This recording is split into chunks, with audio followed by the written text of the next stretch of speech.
Hello student. आज की video में हम देखेंगे कि जो आपके बिहार यूनिवर्सिटी की सारी क्लासेस हैं वो इस चैनल पे होगा आपके। इसके अंदर आपके कोई भी सेमेस्टर हो, हर सेमेस्टर के हिसाब से प्रॉपर स्टडी करके हम आपके सब्जेक्ट्स को डाल रहे हैं। तो आपको बिल्कुल टेंशन नहीं लेना कि आपका एग्जाम से रिलेटेड है या नहीं। अगर किसी स्टूडेंट को, क्योंकि बिहार में बहुत सारी यूनिवर्सिटी है, किसी स्टूडेंट को लगता है कि आपके अकॉर्डिंग नहीं डल रहा है यहां, तो प्लीज आप क्या करिए, नीचे दिए गए व्हाट्सएप नंबर पे अपना जो भी पीडीएफ हो या कुछ भी शेयर करिए। डेफिनेटली हम आपके सिलेबस को उसके हिसाब से भी कस्टमाइज करेंगे।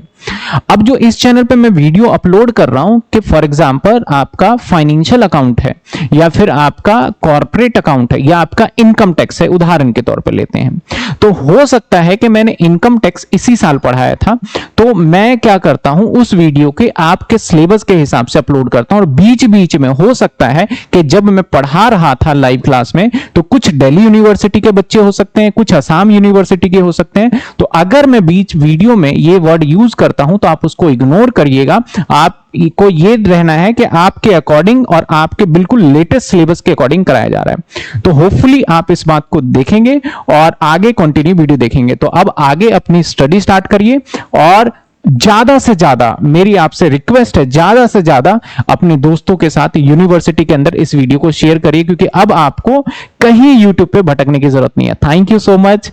चलिए आगे कंटिन्यू क्लास करते हैं। हमारा इनकम टैक्स एकदम न्यू सब्जेक्ट है। और ये जैसे अकाउंट्स के अंदर था ना कि हम सेमेस्टर 1 में पढ़ रहे थे, तो सेमेस्टर 2 में थोड़ी मदद मिल गई, वही पी एंड एल, वही डेबिट क्रेडिट। यहाँ पे ना तो कोई डेबिट ना तो कोई क्रेडिट, और एकदम कंप्लीटली न्यू है। पीछे किसी भी सब्जेक्ट से कोई लेना ही देना नहीं है इसका, ठीक है ना। तो इनकम टैक्स हमारा क्या क्या पढ़ा था हमने, मैं एक बार रिकैप कर दूं। तो सबसे पहले हमने देखा था कि भाई जो इनकम टैक्स होता है ना, इनकम टैक्स के अंदर दो चीजें होते हैं, एक असेसमेंट ईयर होता है और एक प्रीवियस ईयर होता है। टैक्स दो टाइप के मैंने बताए थे आपको बेसिकली यहाँ पे, कि एक होगा डायरेक्ट टैक्स, एक होगा इनडायरेक्ट टैक्स। टैक्स की अगर हम बात करें तो डायरेक्ट टैक्स का मतलब क्या होता है कि हम जो पैसे कमाते हैं ना, उसी के ऊपर हम जाके टैक्स भर देते हैं। जो हमने अर्निंग किया उस पर हम खुद जाके देंगे, दैट इज डायरेक्ट टैक्स बोला जाता है। एक देखा था हमने इनडायरेक्ट टैक्स, जिसपे हम नहीं देते, हमारे मीडियोकर दुकानदार जाके जमा कराता है, उसे क्या बोलते हैं हम, इनडायरेक्ट टैक्स। हमारे सिलेबस में सिर्फ अभी पढ़ना है डायरेक्ट टैक्स सेमेस्टर 5 में, और सेमेस्टर जब 6 में जाओगे तब आप सभी बच्चों को पढ़ना पड़ेगा indirect tax, that is called GST, custom और एन अदर मिसलेनियस लॉ होता है। डायरेक्ट इस इनकम टैक्स के अंदर पढ़ने से पहले हमें कुछ बेसिक बेसिक टर्म्स समझने होंगे। और बेसिक टर्म्स की अगर हम बात करें तो क्या क्या बेसिक टर्म्स हो सकता है। सबसे पहले था हमारा word assessment year. Sir assessment year क्या होता है? असेसमेंट ईयर का मतलब होता है कि जिस साल हम टैक्स की कैलकुलेशन करते हैं और हम पिछले साल की इनकम जो कमाते हैं उस पर हम टैक्स नहीं देते। कैलकुलेशन अगर हम आज की डेट पे करेंगे तो जिस साल कैलकुलेशन होगा उसको कहेंगे असेसमेंट ईयर।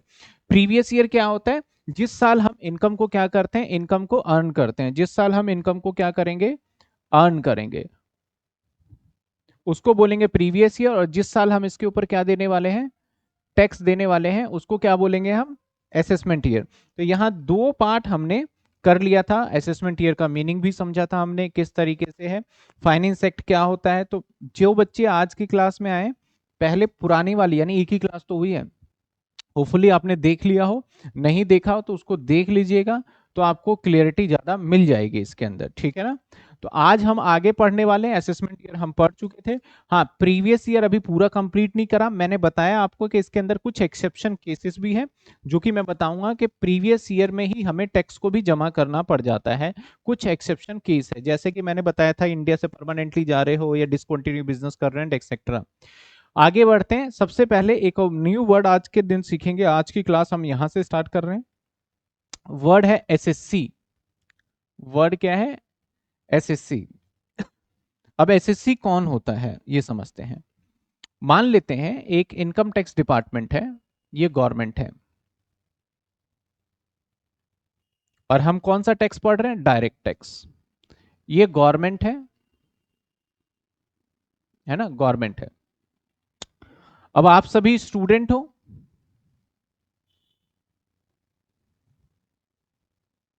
मान लेते हैं मिस्टर ए और इसका एक सन है, मान लेते हैं मिस्टर बी। ये अपना हो सकता है लेट सपोज बिजनेस कर रहे हो, या हो सकता है ये जॉब कर रहे हो। इनकी इनकम इतनी है कि ये अपने इनकम के ऊपर टैक्स जाके देते हैं। अपने इनकम पे क्या देंगे ये? टैक्स। और जो बी है वो स्टूडेंट है, इसकी कोई इनकम ही नहीं है, तो ये टैक्स नहीं देगा सरकार को। सरकार को टैक्स कौन देगा? हमारा मिस्टर ए देगा, बी तो देगा ही नहीं क्योंकि बी की कोई कमाई नहीं है। अच्छा, टैक्स देने के पीछे भी लॉजिक होता है। आप सोचोगे यार मेरे पापा तो नहीं देते, बहुत सारे ऐसे स्टूडेंट देख रहे होंगे, हमारे घर पे तो कोई टैक्स का नाम भी नहीं लेता। तो टैक्स में सरकार क्या बोलती है कि आपकी इनकम अगर 5 लाख रुपए सालाना, और इनफैक्ट इसको बढ़ा के तो अब 7 लाख कर दिया गया है, 7 लाख ले लेते हैं, सपोज करते हैं 7 लाख रुपए तक सालाना इनकम, 7 लाख के हिसाब से अगर हिसाब लगाएं तो लगभग 55-60 हजार रुपए महीने का पड़ जाएगा आपका। अगर इतने पैसे कमाते हैं साल के, तब आप टैक्स देने के लिए एलिजिबल होते हो, तब आपको टैक्स देना है। अगर आपकी इनकम ही 5 लाख आ रही है, 4 लाख आ रही है, तो सरकार बोलती है टैक्स दो ही मत। तो इसलिए आपके कुछ जो बच्चे देख रहे हो या जो वीडियो को देखेगा वो देखेगा हमारे घर में कोई नहीं भर रहा, तो आप एक चीज नोटिस करना, उनकी इनकम 7 लाख रुपए से क्या रही होगी? कम। अगले साल तो इसको बढ़ा के 12 लाख कर दिया गया है। तो हमारे पेरेंट्स इसलिए भी नहीं दे रहे, कुछ के पेरेंट्स को पता होगा कि भैया हमारे पेरेंट्स तो टैक्स को भर रहे हैं, तो उनकी इनकम ज्यादा होगी इसलिए टैक्स को भर रहे हैं। तो ये जो है मिस्टर बी जो है वो टैक्स देगा या नहीं देगा? जवाब है नहीं देगा, ये देगा। तो इसको बोलेंगे हम एसएससी, और इसको बोलेंगे भाई तुम एक नॉर्मल पर्सन हो, हमें तुमसे कोई लेना देना नहीं। तो इनकम टैक्स के अंदर जो पर्सन टैक्स पेमेंट करने के लिए लाइबल होता है, टैक्स को पेमेंट करने के लिए लाइबल होती है, या उसकी इनकम टैक्स देने के लायक बन चुका है, उसको हम जैसे एसएससी के नाम से बोलेंगे। सी कैसे समझो, हम किसी को उधार माल बेचते हैं, उसका नाम ए बी सी कुछ हो, उसको हम क्या बोलते हैं? डेटर बोल देते हैं। सेम ऐसे अगर कोई व्यक्ति गवर्नमेंट को टैक्स देगा, तो सरकार लॉ में बोला गया भैया तुम कौन हो? एसएससी हो। तो आज के बाद याद रखना, टैक्स कौन देता है? हमेशा एसएससी देता है, क्योंकि अगर आप टैक्स देने लग गए तो आप भी एसएससी बन गए। मान लो मैं टैक्स नहीं दे रहा तो मैं एसएससी नहीं हूं। तो इसके ऊपर एक क्वेश्चन पूछा जाता है कि every assessee is a person but every person is a not a assessee. हर एक व्यक्ति जरूरी नहीं है कि एसएससी हो, लेकिन हर एक एसएससी जरूरी है कि वो एक पर्सन होगा। समझ में आई बात? तो इस तरीके से एक क्वेश्चन आ जाता है यहाँ पे।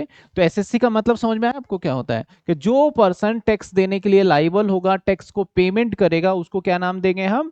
एसएससी का नाम देंगे। चलिए इसके डेफिनेशन को अगर देखें हम एसएससी का, तो देखो मैं अगेन कहूंगा सेक्शन इतना मैंडेटरी नहीं है, लेकिन मैंने सेक्शन लिखा हुआ है नोट्स के अंदर, आप उसको रेफर में लेना चाहते हो तो ले सकते हो। जितनी भी डेफिनेशन मिलेगी, सारी डेफिनेशन आपको सेक्शन 2 में मिलेगा। सेक्शन 2 के अंदर कोई भी डेफिनेशन, किसी भी लॉ का डेफिनेशन उठा लो सेक्शन 2 में। अब सेक्शन 2 के अंदर आपका यहाँ पे 1 2 3 4 ऐसे लिखा होता है। तो ये होता है सबसेक्शन के कौन से पॉइंट में किसकी डेफिनेशन है। तो इनकम टैक्स का जब मैं सेक्शन 2 ओपन करूंगा ना, तो ये 7वें पॉइंट में नजर आएगा। कहां पे नजर आएगा ये? तो 2 सबसेक्शन 2, वैसे तो क्लॉज बोलते हैं। तो इनकम टैक्स का अगर मैं सेक्शन 2, अब मैं देखता हूं शायद नेट पे भी तो अवेलेबल है। आपको ये चीजें देखो, है बड़ी छोटी सी चीज, लेकिन ये चीजें बहुतों को पता नहीं होता, बस ये पता होता है सेक्शन होगा। नहीं, यहां से मिल जाएगा हमें। अब देखो यहाँ पे मैं, जैसे कि ये एक्ट है, ये रियल इनकम टैक्स, कुछ भी चीजें चाहिए यहाँ ये अपडेटेड रहता है, लेकिन हम थोड़ा इनसे पीछे पड़ रहे होते हैं। सेक्शन नंबर डाल देते हैं, सिर्फ 2 डाल देते हैं, ठीक है, 2 और सर्च कर देते हैं। अब देखो सेक्शन नंबर 2 आ गया। अब जैसे इसको ओपन करूंगा तो इसके अंदर देखो पॉइंट्स आएंगे। देखो सेक्शन में पहला पॉइंट, अब हम जो पढ़ रहे हैं सेक्शन 7 पढ़ रहे हैं, तो 7वें पॉइंट पे जाना पड़ेगा। ये पहले पॉइंट के अंदर भी देखो ए बी सी डी इतना चल रहा है, 7वें पॉइंट में जाओगे तो कौन सा मिला आपको? एसएससी का मीनिंग समझ रहे हो? 7वें पॉइंट में गए तो आपको मिला एसएससी का। तो समझ में आया? सेक्शन 2 सबसेक्शन 2 का मतलब क्या है? 2 तो एक सेक्शन हो गया। अब जब सेक्शन 2 लिखा गया तो उसके अंदर बड़े सारे पॉइंट्स, अब एक पॉइंट नहीं, आप देखते देखते परेशान हो जाओगे भाई कितने सारे डेफिनेशन लिखे हैं। तो 48 है पूरे। तो इनकम टैक्स के अंदर अगर डेफिनेशन किसी चीज की पढ़नी है तो कितनी डेफिनेशन है?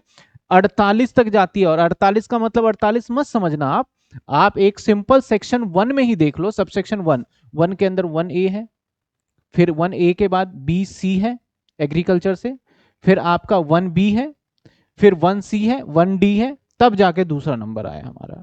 तो सब सेक्शन 1 में भी कितने सारे पॉइंट हो गए।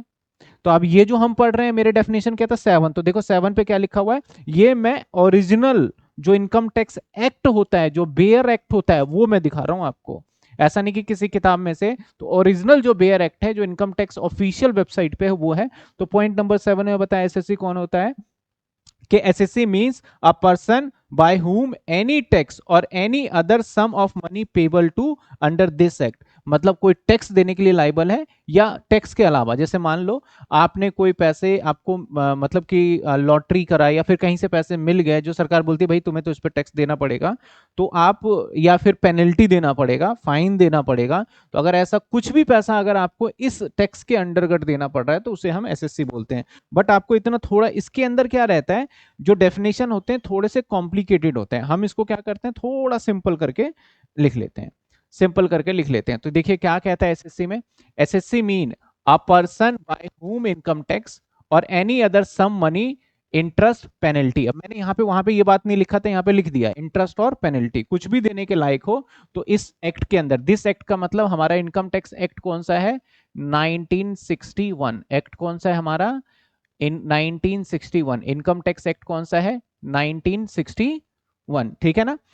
Person in respect whom any procedure under the act has been taken assessment of the income or loss, चाहे आपके इनकम का डिटेल मांग लिया जाए, चाहे आपके लॉस का। असेसमेंट का मतलब क्या होता है, कैलकुलेशन। तो कहता है person in respect to whom any proceeding, proceeding का मतलब पूछताछ, प्रोसीडिंग का मतलब यहां पे क्या है, पूछताछ कर लिया जाए, अंडर द एक्ट, इस एक्ट के अंदर पूछताछ कर लिया जाए या कैलकुलेशन कर लिया जाए इनकम लॉस का, तो आप एसएससी बन जाओगे। Person who is deem to be SSC, deem to be SSC पढ़ेंगे हम पढ़ेंगे सेक्शन 2 सबसेक्शन 6, नहीं सेक्शन 6 पढ़ेंगे, 6 सबसेक्शन 1A। डीम्ड एसएससी क्या होता है वो भी देखेंगे, डीम्ड एसएससी अभी हम अगला चैप्टर जब स्टार्ट करेंगे तो देखेंगे। तो person whom accessible in respect of income loss another person, मतलब कि अगर आपको मान लिया जाता है आपको टैक्स देना ही देना पड़ेगा। कई बार ऐसा होता है ना कि सरकार, आप बोलते हो सर मेरी इनकम तो मैंने बोला कि 7 लाख तक है, आपकी इनकम 4 ही लाख हो रही है, लेकिन सरकार देखती है कि भाई आपने कुछ ना कुछ तो गड़बड़ करी है, तुझे तो टैक्स ही देना पड़ेगा, तो तब भी आप एसएससी बन जाओगे। Person who is deem to be an SSC default, अगर डिफॉल्ट होता है fails to comply the provision of TDS, fails to pay in advance tax, अगर कोई ऐसा होता है। कुल मिला के इनका कंक्लूजन अगर देखा जाए तो कंक्लूजन यही निकल के आता है कि जो पर्सन इनकम टैक्स देने के लिए या उसके अलावा पेनल्टी फाइन देने के लिए इनकम टैक्स अथॉरिटी को लाइबल होता है, उसको हम कॉमनली एक नाम से बुलाते हैं, वो नाम क्या होता है, एसएससी, उसे क्या बोलते हैं, एसएससी। समझ में आई बात आपको। तो ये एक पर्सन है जिसका डेफिनेशन कई बार आपको क्वेश्चन के बीच में डिस्कशन किया जाएगा कि एसएससी क्या होता है, एसएससी से समझेंगे मतलब। अब इसके बाद पर्सन की बात आई, अब टैक्स कौन देगा, कोई ना कोई पर्सन देगा। अब पर्सन के अंदर भी कैटेगराइज कर दिए गए हैं, टोटल 7 कैटेगरी में डिवाइड कर दिया गया है पर्सन को, आप समझना टोटल 7 कैटेगरी में। जैसे कि मैं एज अ इंडिविजुअल मैं भी टैक्स दूंगा, कोई कंपनी वो भी टैक्स दे रहा है, कोई पार्टनरशिप फर्म वो भी टैक्स दे रहा है, अगर मान लेते हैं यूनिवर्सिटी, यूनिवर्सिटी भी टैक्स दे रहा है, स्कूल वो भी टैक्स दे रहा है, तो हर एक ऑर्गेनाइजेशन है अलग अलग टैक्स दे रहा है। तो इसको ना काफी पॉइंट्स के अंदर डिवाइड कर दिया गया, टोटल 7 पॉइंट्स में डिवाइड किया गया। समझना कौन कौन से 7 पॉइंट्स में क्या क्या आएगा। तो सबसे पहले पॉइंट्स की अगर हम बात करें तो पहला पॉइंट आ जाता है, और ये पर्सन की डेफिनेशन पता है कहां पे है, सेक्शन 2 सबसेक्शन 31 में, यानी कौन सा पॉइंट, 31वें पॉइंट में। अगर आप देखोगे जो हमने एक्ट खोला है तो इसमें 31वें पॉइंट पे जाना पड़ेगा, तो वहां पे बताया भाई, हम बताएंगे पर्सन क्या क्या होता है। आ जाओ आ जाओ आ जाओ आ जाओ, 31 पे क्या आ गया, पर्सन इंक्लूड कौन कौन, ये देखो 7 पर्सन बताए हुए हैं, यही पर्सन मैं समझाने वाला हूं, समझ में आई बात। तो कभी भी आप एक्ट या लॉ को देखेंगे तो समझ जाइएगा उसका मतलब क्या होता है। जैसे आपने देखा 1A B C, तो वो सब सेक्शन में चला जाता है। तो यहां पे पर्सन में देखें तो सबसे पहले बोला गया भैया इंडिविजुअल, इंडिविजुअल।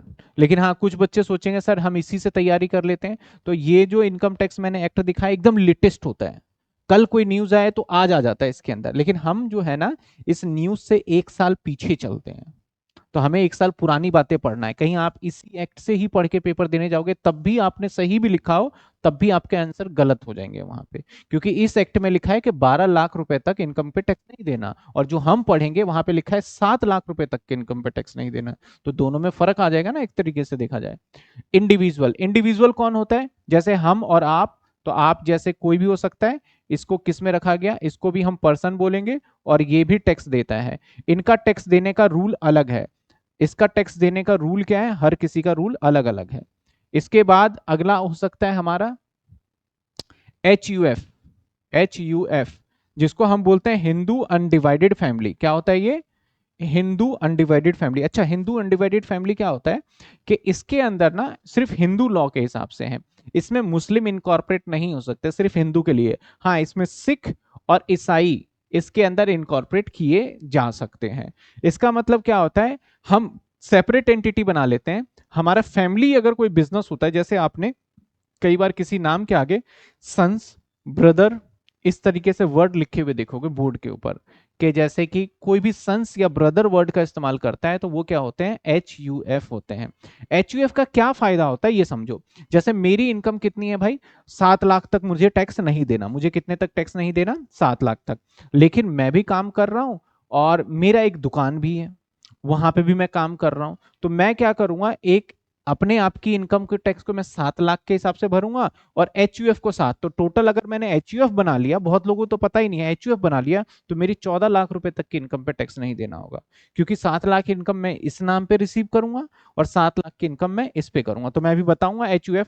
HUF क्या होता है? हिंदू अनडिवाइडेड फैमिली, जिसके अंदर हिंदू क्या करते हैं कि अपना फैमिली बिजनेस ऑन करते हैं, और इसका मेंबर बनने के लिए इसके अंदर सबसे मेन चीज अगर मैं बात करूं तो ये बनता कैसे है? इसके अंदर एक मुखिया होता है।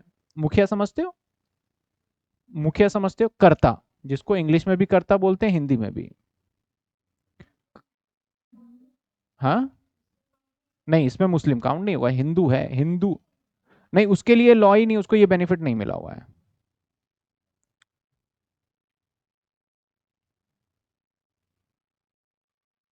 तो इसके अंदर एक होता है हमारा कर्ता। कर्ता कौन होता है? मुखिया। जैसे कि मान लो यहाँ पे 1 2 3 4 5 मेंबर हैं, इसमें से एक मेंबर मान लेते हैं आपके फादर हैं, तो मोस्ट प्रोबेबली घर के अंदर जो मेजर होते हैं वो फादर ही माने जाते हैं, मुखिया घर के मेन। अगर किसी घर में हो सकता है कि दादा दादी हो, किसी घर में कोई भी हो सकता है, तो मेन।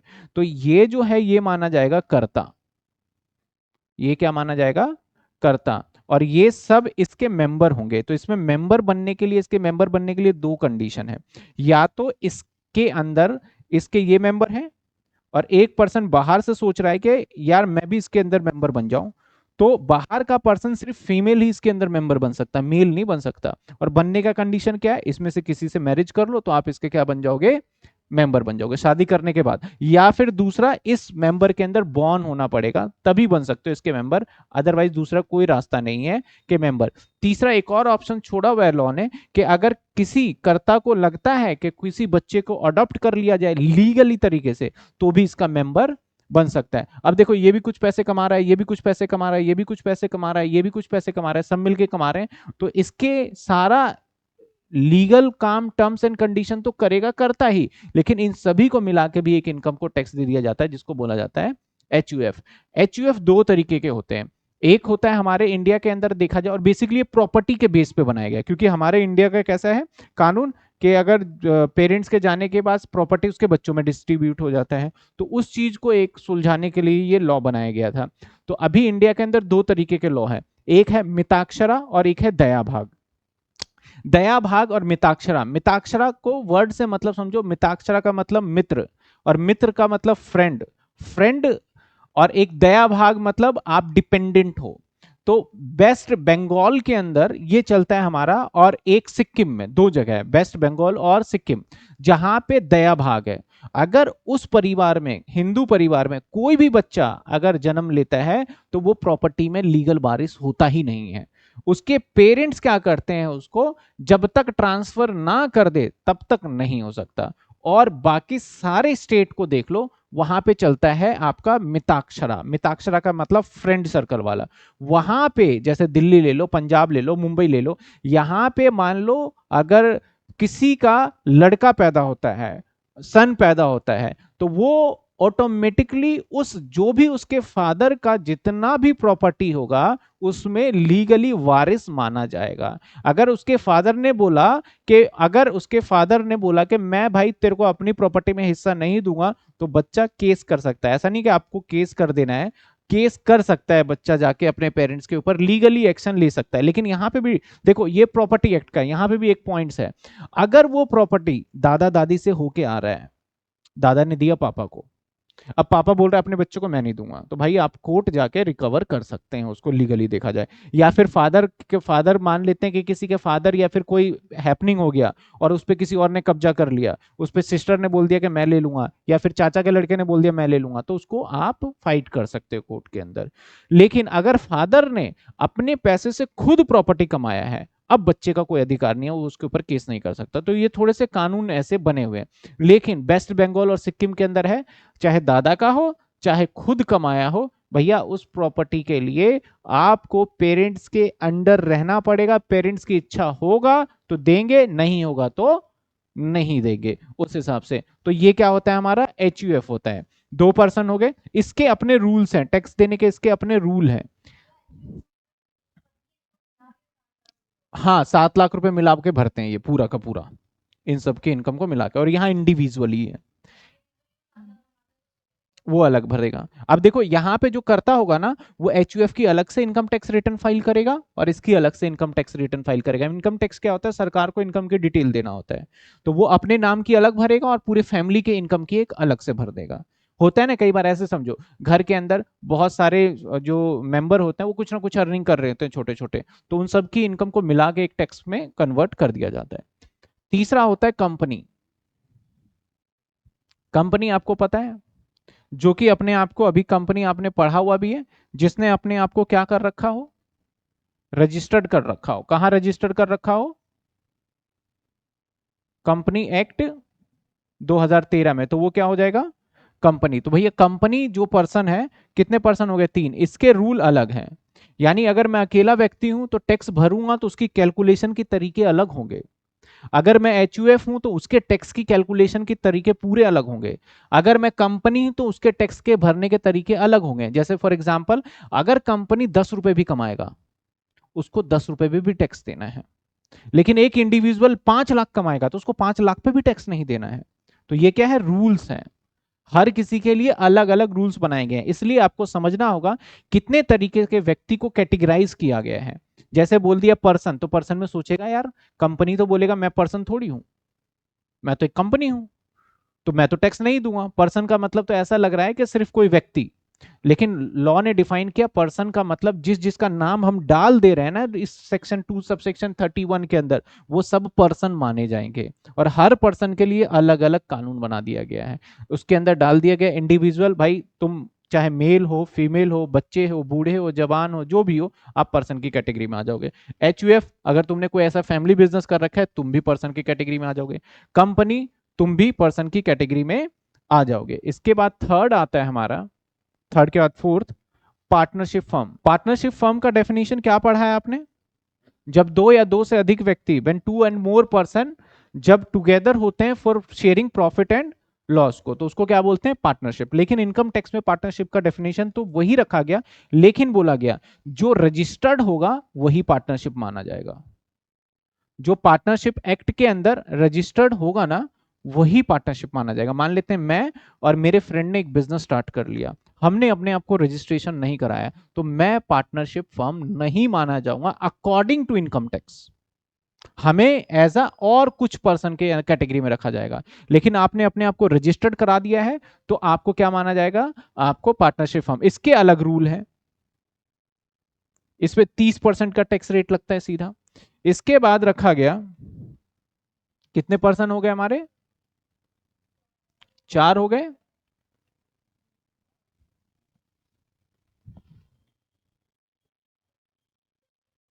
इसके बाद देखा जाए तो रखा गया BOI, बॉडी ऑफ इंडिविजुअल। अब बॉडी ऑफ इंडिविजुअल क्या है, बोला गया भैया तुमने क्या करा, मान लो ए है और बी, तुमने के बिजनेस स्टार्ट किया लेकिन तुमने रजिस्ट्रेशन जो है वो नहीं कराया। एक ए और बी ने मिलकर बिजनेस स्टार्ट किया और रजिस्ट्रेशन क्या करा, नहीं कराया, तो वो आ जाएगा बॉडी ऑफ इंडिविजुअल में। इसको शॉर्ट फॉर्म में पॉपुलर नेम है BOI के नाम से जाना जाता है। और एक ने क्या करा, ए और बी ने अपना बिजनेस स्टार्ट किया और अपने रजिस्ट्रेशन भी करा लिया पार्टनरशिप एक्ट में, तो अब ये यहां नहीं आएगा, कहां पे आ जाएगा, तो इसके रूल्स अलग हैं, इसके रूल्स अलग हैं। ठीक है, इसके बाद आ जाते हैं और देखा जाए कितने हो गए, 5। इसके बाद आ जाता है हमारा, इसके अंदर एक और पार्ट है, इसी का सब पार्ट मान लेते हैं। एक पार्ट ये हो गया और इसी का एक बी पार्ट है, that is association of person. Association of person, sir ये क्या होता है, दोनों में बहुत बच्चों को कंफ्यूजन रहता है। एसोसिएशन ऑफ पर्सन, जैसे मान लो एक ये है, ये XYZ लिमिटेड है और यहां पे मिस्टर राम है, तो ये एक पर्सन है। और कंपनी भी एक क्या है, कंपनी लॉ के नजरों में, मतलब के इनकम टैक्स के लॉ के नजरों में क्या है, पर्सन है। तो 2 पर्सन हो गए। यहां पे अगर मैं बोलूं कोई 2 पर्सन बताओ, मैंने मान लो यहां पे नाम लिखा ABC और मैंने बोला 2 पर्सन बताओ, तो आप बोलते हो सर ए और बी 2 पर्सन है, तो गलत जवाब। ABC एक ही पर्सन के अंदर काउंट होगा, इंडिविजुअल के अंदर। समझ में आ रही है बात आपको, इंडिविजुअल में। अब मैंने बोला कोई 2 पर्सन बोलो, तो आप बोलोगे सर आपका इंडिविजुअल हो सकता है, HUF हो सकता है, तो ये 2 व्यक्ति हो गए अलग अलग। आप बोल सकते हो सर आपका इंडिविजुअल हो सकता है, कंपनी हो सकता है, ये अलग अलग पर्सन हो गए। तो कई बार बिजनेस कैसे किया जाता है कि हमने टाई अप कर लिया बिजनेस से, आपने नाम सुना होगा, क्या कर लिया, टाई अप कर लिया, तो उसको बोला जाता है एसोसिएशन ऑफ पर्सन। बेसिकली ये जॉइंट वेंचर टाइप का काम करते हैं कि एक काम को पूरा होने के बाद, जैसे कि ठेका लेते हैं ना, तो मान लेते हैं कि मेट्रो को बनाने में एक कंपनी ने मेट्रो नहीं बनाया, मेट्रो को बनाने में LNT ने भी काम किया। LNT एक कंपनी है जो कि काम करती है, अब कई बार देखोगे बोर्ड पे लिखा होगा LNT, लार्सन एंड टर्बो। और दूसरा किसने काम किया, गैमन इंडिया ने भी काम किया, तो दोनों ने मिलके इसको काम किया। तो अब गैमन इंडिया क्या था, वो मान लेते हैं कि वो सोल प्रोप्राइटर था, वैसे तो लिमिटेड है, और जो LNT है वो प्राइवेट लिमिटेड है। दोनों ने मिलकर अलग अलग काम किया, तो उसको बोलेंगे एसोसिएशन ऑफ पर्सन। जनरली ये क्यों बनाया जाता है, एक पर्टिकुलर काम को करने के लिए बनाया जाता है, वो काम खत्म होते ही दोनों क्या करते हैं, अलग अलग हो जाते हैं। सपोज करो अब मैं बात करता हूं कि सॉफ्टवेयर का। अब सॉफ्टवेयर की बात करें तो अभी आप सभी बच्चों ने CUT का पेपर दिया होगा, ये सारी चीजें दिया होगा, तो इसके अंदर आपने देखा होगा कि इसके जो एग्जाम को कंडक्ट करता है वो करता है आपका NTA, है ना।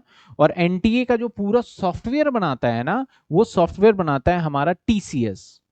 सुना है नाम आपने, TCS। और कई बार आप पेपर वगैरह भी देते थे प्रज्ञान वगैरह पे, वहां पे भी TCS लिखा था, तो कौन बनाता है, TCS। अब TCS क्या है, एक कंपनी है। अब ऐसा हुआ कि अब TCS से काम ही नहीं संभल रहा, तो DU ने क्या करा, भाई कोई एक और व्यक्ति, दोनों मिलके तुम काम कर लेना।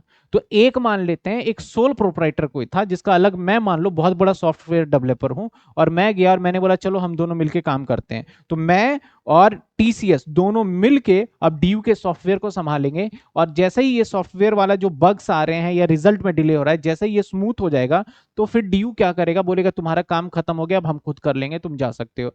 तो ये क्या हो गया, हमारा एसोसिएशन ऑफ पर्सन हो गया। ठीक है ना, एसोसिएशन ऑफ पर्सन। अब दूसरा एग्जांपल देखो, इंडिविजुअल बॉडी। मान लो कोई मकान बन रहा है, उसके अंदर क्या होता है, एक इलेक्ट्रिशियन अलग आ गया जो इलेक्ट्रिकल काम करेगा, और एक कंस्ट्रक्शन वाला अलग आ गया।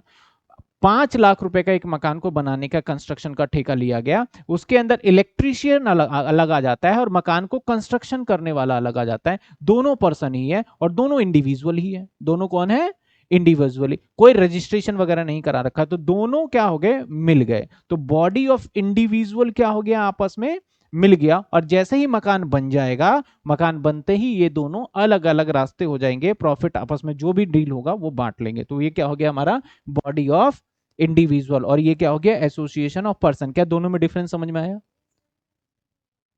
हाँ, लेकिन यहाँ पे पर्सन है और यहाँ इंडिविजुअल ही है। ए और बी मिलके काम कर रहे हैं। यहाँ पे कौन काम कर रहा है? ए और बी दोनों मिलके काम कर रहा है, बस रजिस्ट्रेशन नहीं कराया। तो बॉडी ऑफ क्या हो गया? इंडिविजुअल। यहाँ पे ए और बी मिलके काम नहीं कर रहे हैं, ए और प्राइवेट लिमिटेड मिलके काम कर रहा है, ए और एचयूएफ मिलके काम कर रहा है, ए और पार्टनरशिप मिलके काम कर रहा है।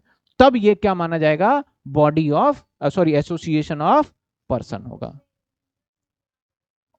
हाँ, पर्सन मतलब इसके अंदर कॉम्बिनेशन इसमें क्या हो सकता है? ये और ये दोनों मिलके काम कर रहे हैं, यहाँ ये और ये दोनों मिलके काम कर रहे हैं, ये दोनों मिलके काम कर रहे हैं। लेकिन बॉडी ऑफ इंडिविजुअल में क्या है? इसी पर्सन में ABCD कोई भी हो वो मिलके काम कर रहा है, बस उसने अपने आप को रजिस्ट्रेशन नहीं कराया हुआ। अगर रजिस्ट्रेशन करा लेगा ए और बी मिलके तो वो तो इसके अंदर आ जाएगा, अगर रजिस्ट्रेशन नहीं कराया तो वो इसके अंदर आ जाएगा। तो बहुत सारे काम ऐसे होते हैं जिसको हम नॉर्मली ज्वाइंट वेंचर भी बोलते हैं, कि कुछ टाइम के लिए काम होता है और उसके बाद फिर क्या होता है? वो खत्म हो जाता है हमारा। ठीक है, इसके बाद आ जाता है हमारा आर्टिफिशियल पर्सन।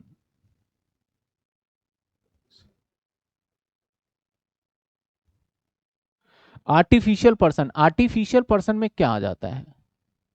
इसके अंदर आपके आ जाते हैं कॉलेज वगैरह, स्कूल आ जाता है, कॉलेज आ जाता है, यूनिवर्सिटीज आ जाते हैं, ये भी टैक्स देते हैं। ये इसमें आगे हमारे आर्टिफिशियल पर्सन के अंदर आगे, इसके अंदर आपके मंदिर भी आ जाएंगे, इसके अंदर आपके मस्जिद भी आ जाएंगे, इसके अंदर गुरुद्वारे भी आ जाएंगे, क्योंकि इनको भी टैक्स देना पड़ता है, मंदिर को भी टैक्स देना पड़ता है, क्योंकि मंदिर में जितना भी कलेक्शन हो रहा है इस कलेक्शन का हिसाब बना के भी सरकार को टैक्स देना पड़ता है। तो ऐसा मत समझना कि इनको तो टैक्स देना ही नहीं है, जो भी वहां पे जाता है उस सब के ऊपर टैक्स देना पड़ेगा। तो वो किस में आ जाएगा? आपका आर्टिफिशियल पर्सन के अंदर आ जाएगा।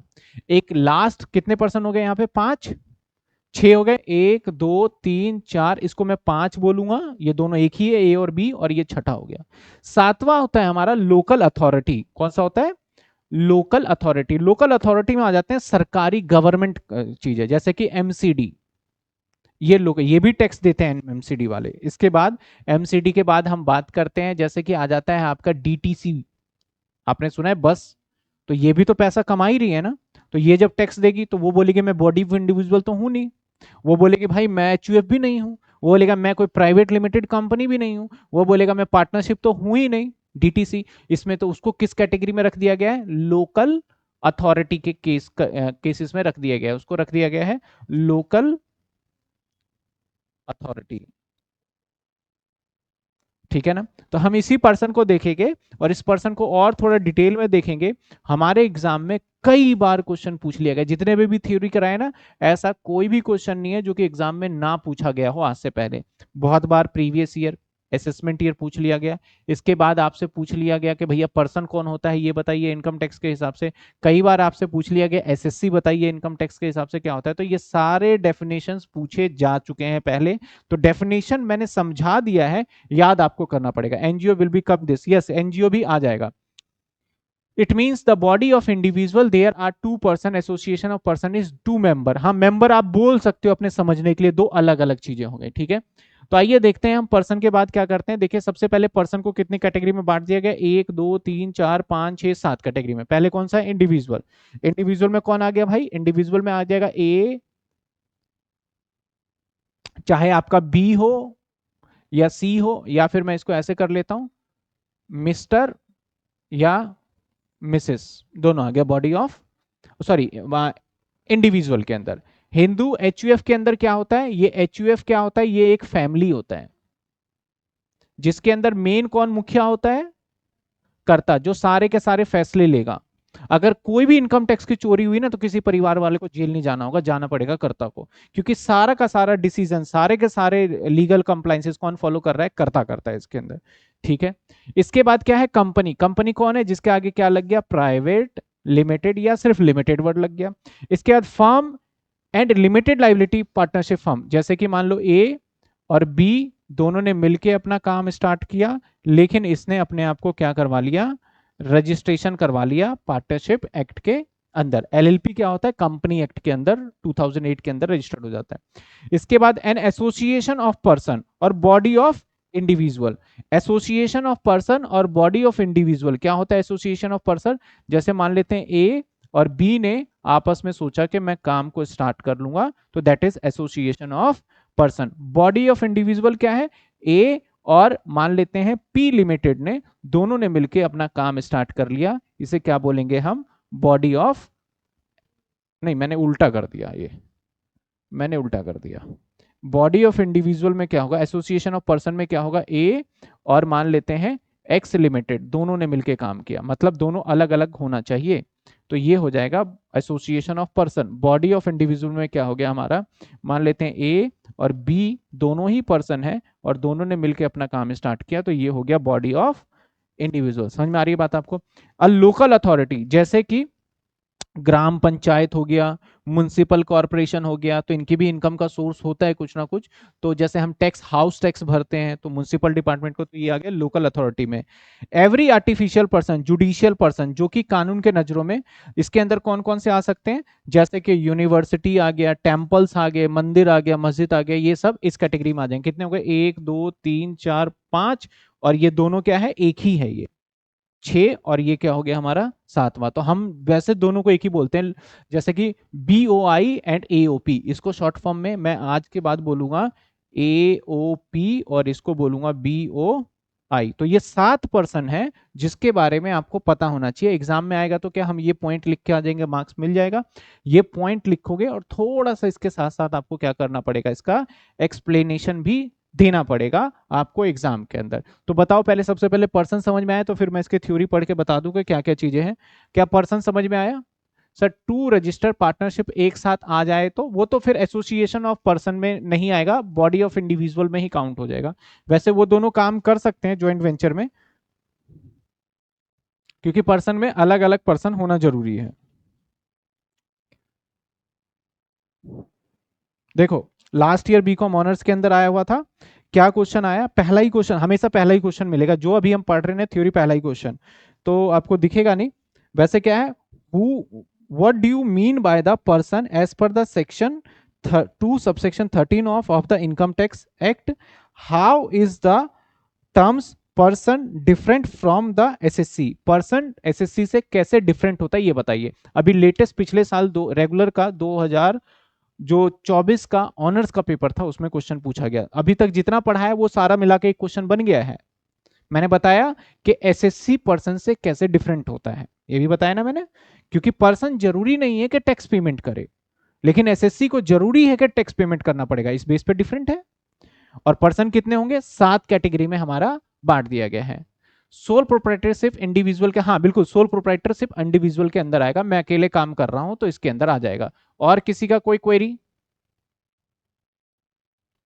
डी वाला कौन सा है, डी वाले की बात करें तो डी है पार्टनरशिप फर्म या लिमिटेड लाइबिलिटी। पार्टनरशिप को भी ना 2 कैटेगरी में बांट दिया गया है, एक क्योंकि पार्टनरशिप की जनरली लाइबिलिटी ना, अगर लॉ कहता है कि ऑनर और बिजनेस क्या होता है आपस में अलग अलग होता है, लेकिन ये कॉन्सेप्ट पार्टनरशिप पे आके फेल हो जाता है, क्योंकि पार्टनरशिप के केस में अगर कोई भी डेट होगा तो पार्टनर को ही अपने घर से देना पड़ेगा सारा का सारा, तो वहां पे अलग नहीं होता। तो एक कानून फिर से आया 2008 के अंदर, लिमिटेड लाइबिलिटी पार्टनरशिप, जिसके अंदर आपकी लाइबिलिटी तो होगी लेकिन जितनी आपने डिटरमाइन की होगी उतनी ही होगी, उससे ज्यादा आपकी लाइबिलिटी हो नहीं सकती, तो जिसको LLP भी बोला गया, आपने लॉ में सेकेंड सेमेस्टर में पढ़ा होगा LLP के नाम से। और किसी का कोई डाउट बताइए? तो चलिए देखते हैं इसके अंदर। सर इंडिविजुअल, इंडिविजुअल का मतलब क्या है, जो भी पर्सन है, सिंपल सा कहता है द वर्ड इंडिविजुअल, इंडिविजुअल का मतलब मींस है नेचुरल पर्सन। नेचुरल पर्सन मतलब समझ गए, जिसके अंदर जान है उसी को नेचुरल पर्सन कहेंगे। ह्यूमन बीइंग होना चाहिए इंडिविजुअल। इसके अंदर कौन कौन हो सकता है, माइनर हो सकता है, मेजर हो सकता है, अनसाउंड माइंड हो सकता है, अनसाउंड माइंड मतलब पागल, कोई भी हो सकता है, बस नेचुरल पर्सन होना चाहिए, वो सभी इसके अंदर आ जाएंगे। समझ में आया, पर्सन क्या हो गया हमारा एक इंडिविजुअल। इंडिविजुअल के बाद Hindu undivided family. Hindu undivided family के अंदर क्या होता है, 2 पार्ट है, एक है हमारा दया भाग, मैंने सिक्किम बोल दिया था, आसाम, क्योंकि आसाम सिक्किम एक ही, आसाम के अंदर, और एक है मिताक्षरा जो कि सभी जगह चलता है। तो ये 2 पार्ट में डिवाइडेड है, मिताक्षरा और दया भाग। मिताक्षरा के अंदर के प्रॉपर्टी के अंदर मेनली क्या लिखना है, प्रॉपर्टी के अंदर वेस्ट बंगाल और आसाम के अंदर आपका कोई लीगल राइट नहीं होता, लेकिन मिताक्षरा वाले स्कूल के अंदर आपका इसको 2 स्कूलिंग कर दिया गया, 2 पार्ट में बांट दिया गया, इस तरीके से होता है। तो ये क्या है हमारा हिंदू अनडिवाइडेड फैमिली। अब इसका डिफरेंस देख लेते हैं, डिफरेंस में क्या कहता है और कुछ पॉइंट्स भी पढ़ लेंगे। कहता है दया भाग और मिताक्षरा, कहता है कि prevent in the West Bengal and Assam, कहता है कि ये कहां पे है, आपका वेस्ट बंगाल, और ये कहाँ पे, रेस्ट ऑफ इंडिया, हर जगह पे ये लगता है। द चिल्ड्रन, जो चाइल्ड होता है, do not acquire any right, मतलब जो बच्चा हुआ परिवार के अंदर अभी अभी पैदा हुआ है, उसके पास कोई अधिकार नहीं आया। शेयर द फैमिली प्रॉपर्टी, मतलब ऐसा नहीं बोल सकता कुछ टाइम के बाद को मेरे को भी हिस्सा दो, नहीं मिलेगा भाई यहाँ पे। Along his further avail to only death of father, father के डेथ के बाद ही मिल सकता है, और या फादर अपनी इच्छा से दे दे तो the children will be acquire right to the property, इस केस में ये है। जबकि यहां children acquire the right of family property, जैसे ही पैदा होगा, बाय दिस बर्थ, पैदा होते ही उसको प्रॉपर्टी के अंदर अधिकार मिल जाएगा। मेजर डिफरेंस यही था। यहां पे देखो, ओनली दोज अनडिवाइडेड फैमिली, जो कि हिंदू अनडिवाइडेड फैमिली है, HUF है, are convert there which Hindu law apply, it also include Jain और सिख हो जाता है, मुस्लिम इसके अंदर इंक्लूड नहीं होते हैं। वंस आप फैमिली, जैसे ही एक बार आप उस फैमिली में जुड़ गए, आप एंड तक HUF माने जाओगे, जब तक आप उससे अलग नहीं हो जाते। तो उसके अंदर Hindu undivide family will be continue to be आपका assessed as such till the partition, जब तक बंटवारा ना हो जाए तब तक आप उसके हिस्से माने जाओगे। और ज्यादा से ज्यादा बोलते हैं ना फैमिली बिजनेस है, नाम सुना है वो, कि इनका ना फैमिली बिजनेस चला रहा है, तो वो HUF होता है वो, ठीक है ना, वो क्या होता है हमारा, HUF होता है वो। इसके बाद कंपनी, कंपनी में मुझे ज्यादा कुछ बताने की जरूरत नहीं है। कंपनी का मायने क्या है, कंपनी का मतलब बहुत सिंपल सी बात है कि भाई कंपनी का मतलब है जिसने अपने आप को रजिस्ट्रेशन करा रखा है। कहां रजिस्ट्रेशन करा रखा है, कंपनीज एक्ट के अंदर। कंपनीज एक्ट में जिसने अपने आप को रजिस्ट्रेशन करा रखा है उसे हम बोलेंगे कंपनी। तो पहला हो गया इंडिविजुअल, मतलब मेरे जैसा इंसान, आपके जैसा इंसान किस में आ जाएगा, इंडिविजुअल में। उसके बाद क्या हो गया, HUF, पूरे परिवार का एक अलग से टैक्स रूल बनता है, उसको HUF के कैटेगरी में डाला गया। फिर क्या आ गया हमारा कंपनी, कंपनी के बाद क्या आ गया हमारा फर्म या लिमिटेड लाइबिलिटी फर्म। तो देखो क्या कहता है सेक्शन 4 में, इसका डेफिनेशन आपने 12th क्लास में पढ़ा होगा कि पार्टनरशिप एक्ट, जो कि पार्टनरशिप को बनाने के लिए 1932 करता है। Partnership mean relationship between the person who have agreed to the share profit of the business carried on by all or any of them, या तो उसके द्वारा या सबके द्वारा। Person who enter into such business, individual known as a partner. Such business is known as a firm, उसको firm भी बोलते हैं। A firm is through not having a separate legal entity, इसका नहीं होता, but the separate entity in the eyes of income tax act के अंदर इसको अलग मान के फिर टैक्स लिया जाता है क्योंकि इसने रजिस्ट्रेशन करवाया है, ठीक है ना। ये क्या हो गया किसका डेफिनेशन, पार्टनरशिप फर्म। इसके बाद क्या है, association of person. Association of person में क्या हो गया, मान लेते हैं एक व्यक्ति है एक्स, और एक कौन है भाई, एक कंपनी है PQR लिमिटेड। इन दोनों ने मिलके बोला कि चलो हम एक कुछ भी कंस्ट्रक्शन का काम करते हैं, एक मकान बनाएंगे। सपोज करो एक बिल्डिंग बनाने का इन्होंने कॉन्ट्रैक्ट ले लिया, एक बिल्डिंग बनाने का इन्होंने कॉन्ट्रैक्ट ले लिया, बिल्डिंग बनाने का। तो माना जाएगा ये किस कैटेगरी में आ जाएगा, ये आ जाएगा इंडिविजुअल में। और ये किस कैटेगरी में आ जाएगा, ये आ जाएगा कंपनी में। अब दोनों मिलके एक काम को करने के लिए गए, तो पार्टनरशिप तो हुआ नहीं, क्योंकि ये दोनों पार्टनरशिप में रजिस्ट्रेशन कैसे करवाएंगे, क्योंकि ये तो बोलेगा भाई प्राइवेट लिमिटेड है, तुम कैसे रजिस्टर हो रहे हो, वहां पे तो व्यक्ति को रजिस्ट्रेशन किया जाता है। तो बोलेंगे भैया तुम क्या होगे, एसोसिएशन ऑफ पर्सन मानेंगे, ठीक है ना। अगला है हमारा बॉडी ऑफ इंडिविजुअल। क्या होगा सर, जैसे मान लो ए है और कौन है, बी है, दोनों इंडिविजुअल है, और इन दोनों ने बोला यार चल एक बिजनेस स्टार्ट करते हैं, कोई भी अपनी एक दुकानदारी करते हैं। तो इसने बोला बस स्टार्ट कर लेते हैं, और इन दोनों ने मिलके एक बिजनेस स्टार्ट कर दिया, मान लेते हैं क्लॉथ का बिजनेस स्टार्ट किया। रजिस्ट्रेशन के चक्कर में किसी में नहीं पड़े, ये अपना बिजनेस स्टार्ट कर दिया, बात खत्म। तो ये हो गए association of, sorry, body of individual. इसको इसके अकॉर्डिंग टैक्स देना होगा। इनके रूल्स और इंडिविजुअल्स के रूल्स 90% तक सेम ही रहते हैं, कुछ पार्ट पे अलग हो जाता है इसका रूल। जैसे कि इसको GST लेना पड़ता है, वहां कई बार लेना भी पड़ता है, नहीं भी लेना पड़ता। लोकल अथॉरिटी 331 कहता है हमारा सेक्शन, कहता है ऑफ द कहता है general clause act, local authority mean क्या क्या होगा, म्युनिसिपल कमेटी या फिर डिस्ट्रिक्ट बोर्ड। जैसे कि होता है ना आपका डिस्ट्रिक्ट बोर्ड में क्या आ गया, जैसे आप बोलते हो CBSE, ये तो सेंट्रल बोर्ड में आ गया। आप बोलते हो जैसे यूपी बोर्ड हो गया, तो ये जो बोर्ड्स होते हैं इसको भी इसी कैटेगरी में रखा गया।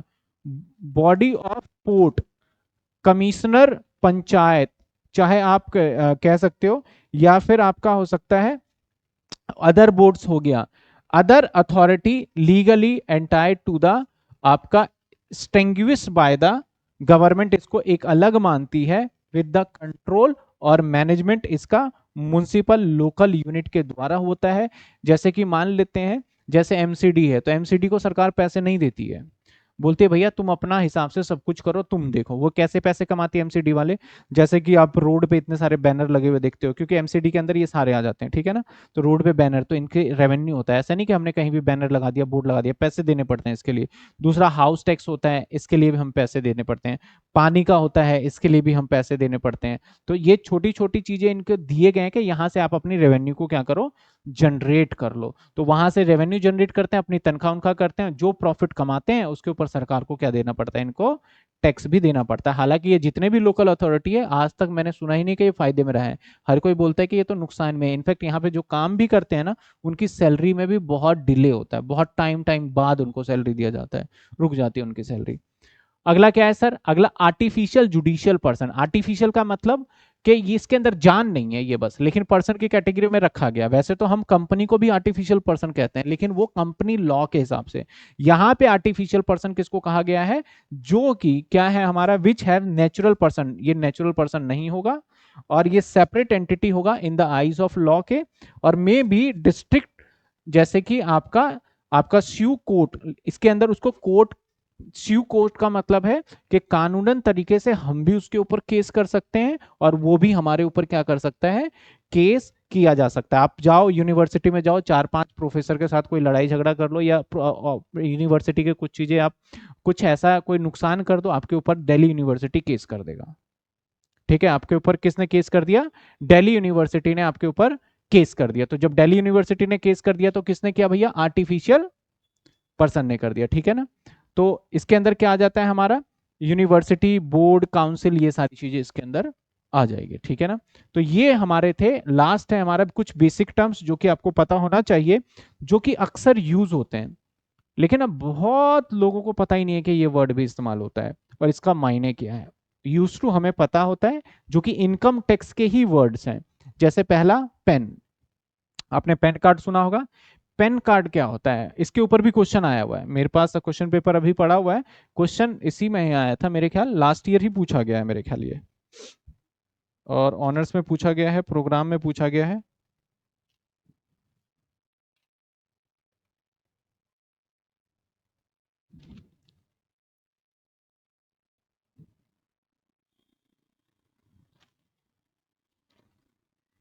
ऑनर्स या प्रोग्राम में लास्ट ईयर भी पूछा गया था, और उससे लास्ट ईयर भी पूछा गया था कि what do you mean by the permanent account number, क्या होता है। तो पेन कार्ड जिसको आप बोलते हो, पेन कार्ड हमेशा जो होता है लीगल तरीके से, वैसे 18 से नीचे का भी बन जाता है और 18 से ऊपर का मेनली माना जाता है, जिसको बोलते हैं परमानेंट अकाउंट नंबर।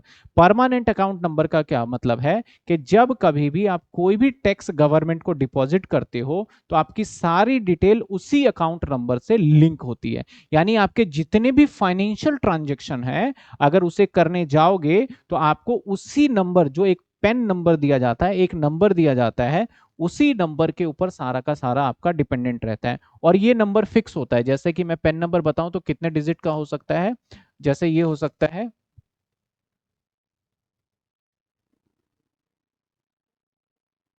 ये डिजिट होते हैं। जैसे मैंने एग्जांपल ले लिया, 1 2 3 4 5 6 7 8 9 10 डिजिट का पेन नंबर होता है। अब जिसके पास परमानेंट अकाउंट नंबर है वो ही जीएसटी भी ले सकता है।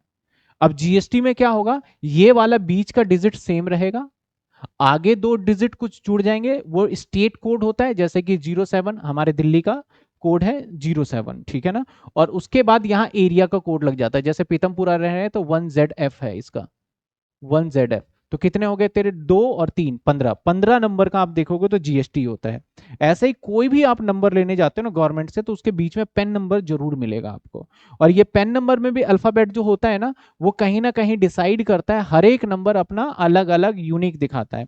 तो बेसिकली हमारे एग्जाम में ऐसा नहीं पूछेगा, एग्जाम में पूछेगा what do you mean by the permanent account number. तो बड़ी सिंपल सी बात है, जितने भी फाइनेंशियल ट्रांजेक्शन होते हैं, तो अगर हम वो पेन नंबर, हर सॉफ्टवेयर में अपडेटेड होता है, जैसे अपडेट करेंगे तो ये पता चल जाता है सरकार को कि इसने ये काम में डील किया है जिससे आपसे सरकार टैक्स को वसूल सकता है।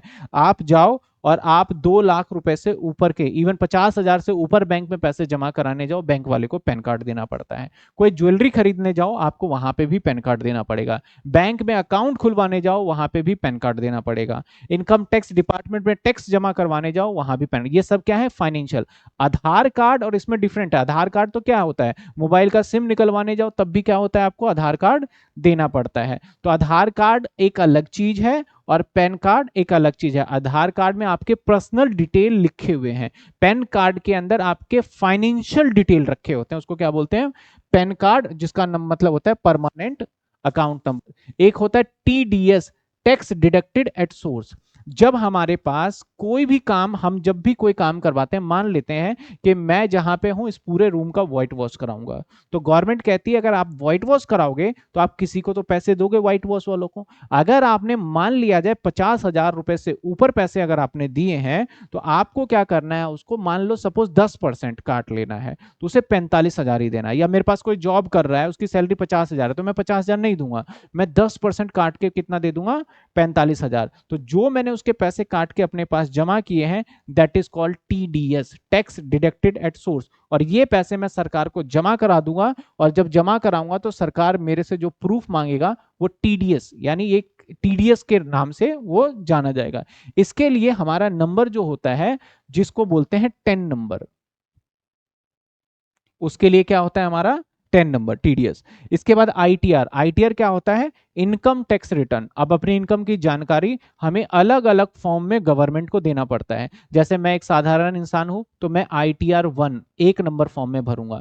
मैं थोड़ा सा और होशियार हूं, पार्टनरशिप भी कर रहा हूं, तो मुझे बोला गया भैया तुम्हें थोड़ा बड़ा फॉर्म भरना पड़ेगा, ITR 2 income tax return 2 number form भरना पड़ेगा। मान लो मैं थोड़ा और बड़ा हूं, मेरी फॉरेन इनकम भी आ रही है, तो आईटीआर 3। अगर मैं बड़ा बिजनेस कर रहा हूं, आईटीआर 4। तो ऐसे नंबर ऑफ फॉर्म अलग अलग बना दिए गए हैं, जिसके अंदर आपको इनकम का डिटेल फिल करना होता है। उसको क्या बोलते हैं हम?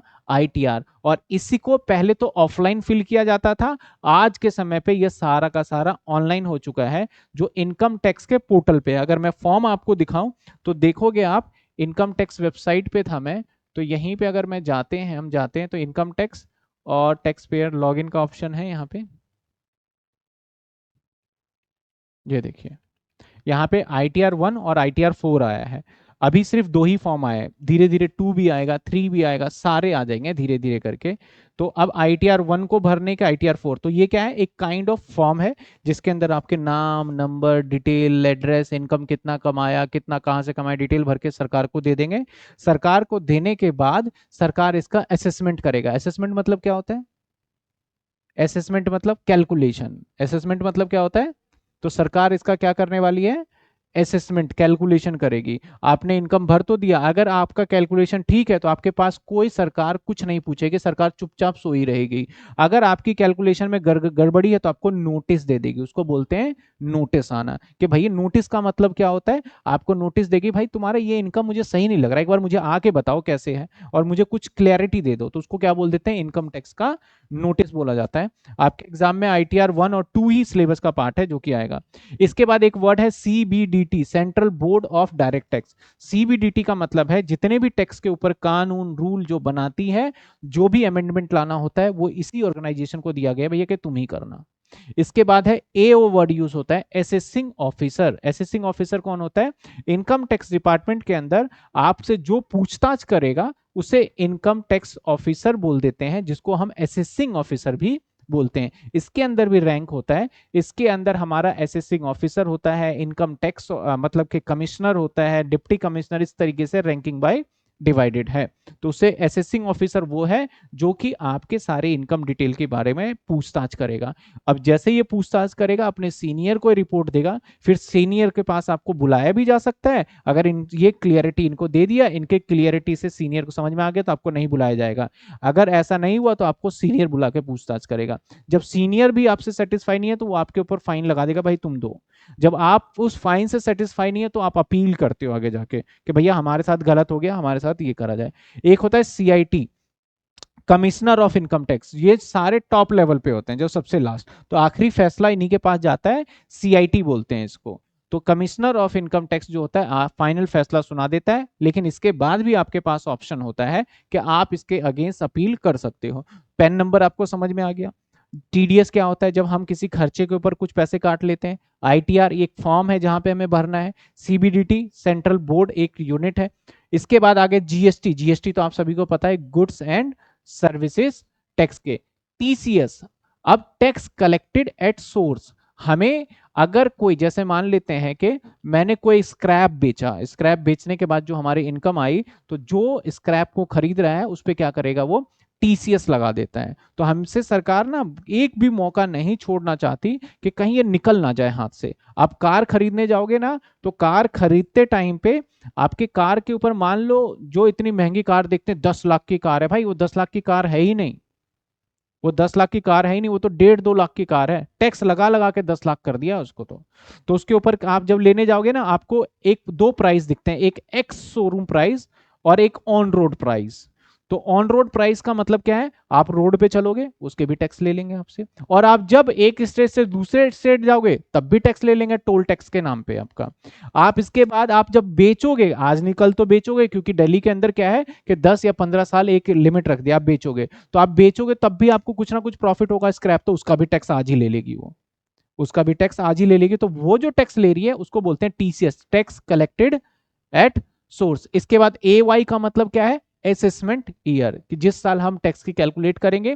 एफ वाई का मतलब क्या है, financial year. Financial year normally जिस साल पैसे कमाते हो, यानी financial year is equal to previous year. और पी वाई का मतलब क्या है हमारा, प्रीवियस ईयर। तो फाइनेंशियल ईयर बोल लूं या प्रीवियस ईयर बोल लूं, दोनों का मायने एक ही है, जिस साल पैसे को कमाते हो। तो कुछ कुछ ये बेसिक टर्म्स है जो कि हमने देखा।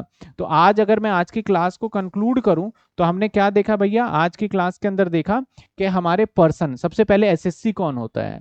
एसएससी का मतलब होता है जो पर्सन इनकम टैक्स अथॉरिटी को टैक्स देने के लिए लायबल होता है, उसको क्या बोलते हैं हम, एसएससी के नाम से जानते हैं। उसको किस नाम से जानते हैं, एसएससी के नाम से। अगर मैं इंडिविजुअल, मुझे मेरी इनकम इतनी है ही नहीं कि मैं सरकार को टैक्स दूंगा, तो मैं एसएससी नहीं हूं, सरकार को मुझसे लेना देना नहीं है, तो मेरा कोई नामकरण करने की जरूरत नहीं है। अगर आपको, सरकार को लगता है आप टैक्स दोगे, तो आपका नाम रख दिया सरकार ने एसएससी। अगला क्या था, पर्सन। पर्सन को कितनी कैटेगरी में बांट दिया गया, 7 कैटेगरी में बांट गया। एक इंडिविजुअल, जिसके अंदर मिस्टर मिसेस, जिस नेचुरल पर्सन को किस में रखा गया, इंडिविजुअल के अंदर। दूसरा HUF, हिंदू अनडिवाइड, पूरे परिवार का एक कुछ काम चल रहा है, तो उसको किस में रखा गया, HUF के अंदर। इसके 2 पार्ट हैं आपका, मिताक्षरा और दया भाग। तीसरा किसके पार्ट में रखा गया हमारा, कंपनी। कंपनी रजिस्टर करवा लो, प्राइवेट लिमिटेड, लिमिटेड कंपनी, ये कंपनी हो गया, फॉरेन कंपनी, सारे इसी कैटेगरी में आ जाएंगे। इसके बाद क्या रखा गया, पार्टनरशिप, जिसने अपने आप को रजिस्ट्रेशन करवा रखा है पार्टनरशिप एक्ट के अंदर, तो या फिर एलएलपी, जिसने अपने आप को एलएलपी एक्ट के अंदर रजिस्ट्रेशन करा रखा है, उसको किस नाम से जाना जाता है, पार्टनरशिप के नाम से जाना जाता है। इसके बाद एसोसिएशन ऑफ पर्सन या body of individual. Association of person का मतलब दो अलग अलग पर्सन मिलकर कोई बिजनेस करते हैं, ज्वाइंट वेंचर करते हैं, उसको क्या बोलते हैं, एसोसिएशन ऑफ पर्सन।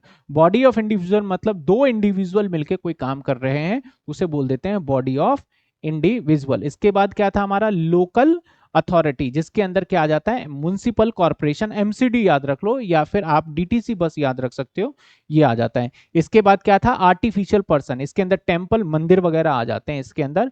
और इसके अंदर क्या आ जाता है, कुछ यूनिवर्सिटी भी इसके अंदर आर्टिफिशियल जुडिशियल पर्सन के अंदर आ जाते हैं। तो ये किसका डेफिनेशन था हमारा, पर्सन का और एसएससी। तो आज की क्लास में हमने क्या देखा, सिर्फ पर्सन और एसएससी। इसके बाद कुछ क्या देखा हमने भैया, परमानेंट अकाउंट नंबर, यानी हमने क्या देखा, कुछ बेसिक टर्म्स जो कि यूज होंगे।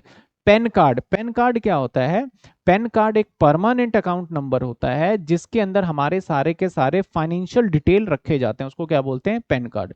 टीडीएस, टीडीएस क्या है हमारा, टैक्स डिडक्टेड एट सोर्स। जब कभी भी कुछ हम खर्च कर रहे होते हैं, तो सामने वाले व्यक्ति को पूरे पैसे नहीं दिए जाते, कुछ पैसे काट के हमें सरकार को जमा करा दिया जाता है, जिसको बोलते हैं टीडीएस। क्योंकि सरकार को लगता है कि मुझे पकड़ना तो आसान है, क्योंकि तो मैं तो रजिस्टर्ड हूं, लेकिन सामने वाले व्यक्ति जिसकी इनकम हो रही है वो छोटे छोटे व्यक्ति होते हैं, तो उनको पकड़ना थोड़ा मुश्किल है, इसलिए हमसे ही टैक्स ले लेते हैं, टीडीएस।